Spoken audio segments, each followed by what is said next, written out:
me off separately, the first thing I realize, I'm crying and just hyperventilating in pain. Get him out. And I'm in the OR and I'm alone and I'm saying, these doctors, the way I'm seeing it from my point of view, they are taking their sweet time. And I'm crying, give me something for the pain. They're just taking their sweet time. They're talking about a freaking restaurant that they've been wanting to try. And I'm yeah. To get this emergency procedure started, it took about 15 minutes. Here I am in my gown, crying because I'm worried about what's gonna happen, and I'm just sitting here, just standing near the doorway, waiting for them to come get me. They eventually come and get me, and they're like, "Curry, come on," and I'm walking in the door, and they've already got her cut open. What happened to not forgetting about me? I'm supposed to be in there before the procedure starts because she's basically incapacitated, and so I have to be the one that makes any of the medical decisions. And so I'm walking in, and they already got her sliced open, and as I'm walking around the corner, they're already starting to pull things out. And this entire time, Bree is screaming her head off. Bloody freaking murder. And they tell her to grab on the sides because there's these two rails that are side by side. I do remember that. And she's sitting there crying, yelling, shaking. It hurts. I could feel it. It hurts. That. And here I am freaking crying and freaking out. I think my eyes were closed, honestly, for a majority. Either that or that part is blanked from my memory. Not the memory itself, but I remember hearing these things. I remember shaking and holding the thing. I remember you crying in my ear. Dawson. I think your head was right here because I could feel you and I could hear you, but I can't see anything. Yeah, much of it, your eyes were closed. And so I'm talking to the doctor that's supposed to administer the pain medication, and I'm like, dude, she can feel this. Do something.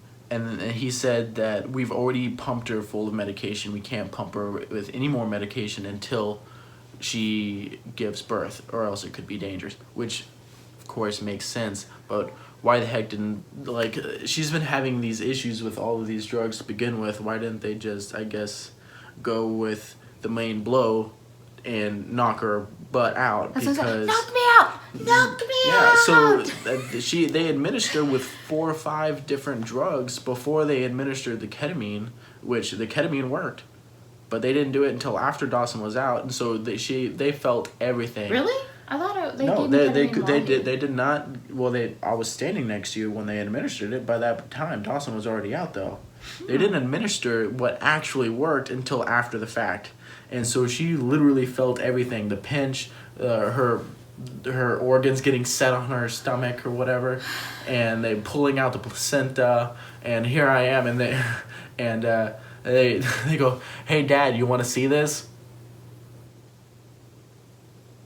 What do you mean? What do I want to see this? So I stand over the curtain, crying my eyes out, and I'm I'm a big mess, the dripping with snot and type mess, and I look over the thing, and they're pulling my son out, and my wife is just sitting here screaming, bloody freaking murder, and I thought she was gonna pass out, but she never passed out. I don't know how the heck that didn't happen. I know. And so I left my wife to go hold my son, which was only for a moment, and they weighed him, and I immediately went back over.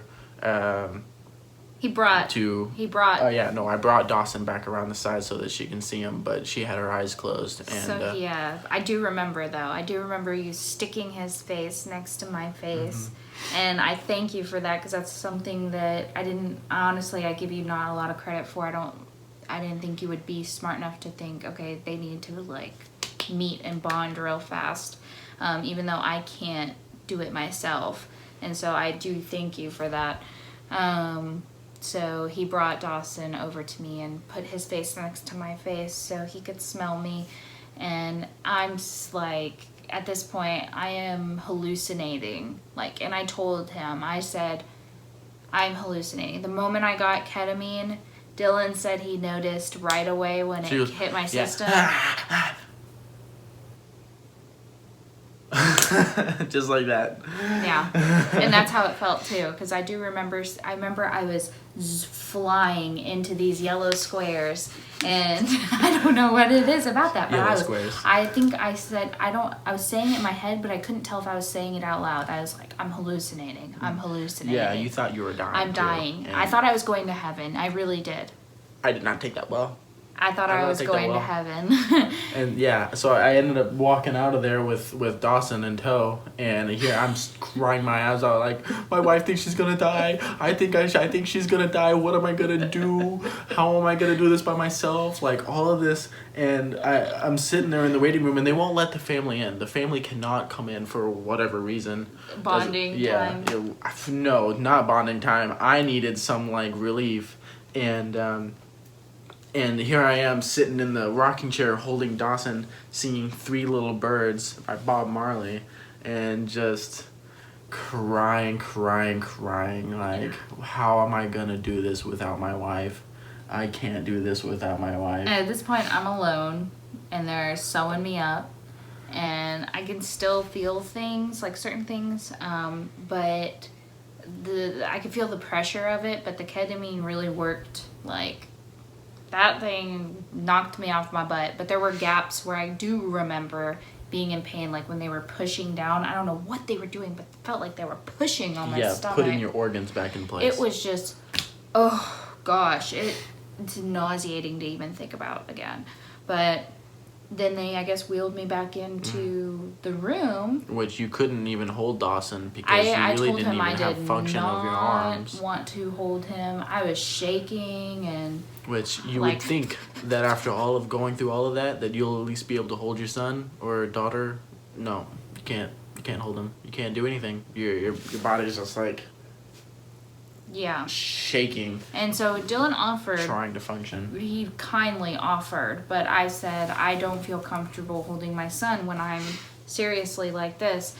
But then Dawson needed to be breastfed, and I wanted to hold him and get my time with him. So finally I took him over and breastfed him for the first time, and we took photos, and Dylan fell asleep and finally got some sleep after 26 hours of labor plus being awake the day before, so 48 hours of Dylan being awake. But so basically then they wheeled us into the postpartum wing, where we were in the recovery process. My spine by this point is still hurting. It hurt for a couple days after that. It was way less, obviously, but it still hurt for a couple days after that. And did I have anything else after? About the day Dawson, or the morning after Dawson was born, because he was born at they didn't put the correct time. They put remember earlier, the woman that was only in there for 30 minutes, they put that birth time for Dawson's birth time. But I remember very distinctively looking at the clock at 9:13. And we have live photos on our iPhone that too. show the time that he was time born. Stamps. And so they have the wrong time on his birth certificate and on his hospital records. Neither of them match. And there's like 3 different times that he was born, but we're going based off of the timestamp he for sure has. And so they did. They put 3 different times. They put like 8, birth certificate, 30, hospital records. They put like and then the chime 9:10, and they put like 9:21. Yeah. And so none of them were correct. And some were off by like an hour difference. Yeah, exactly. No.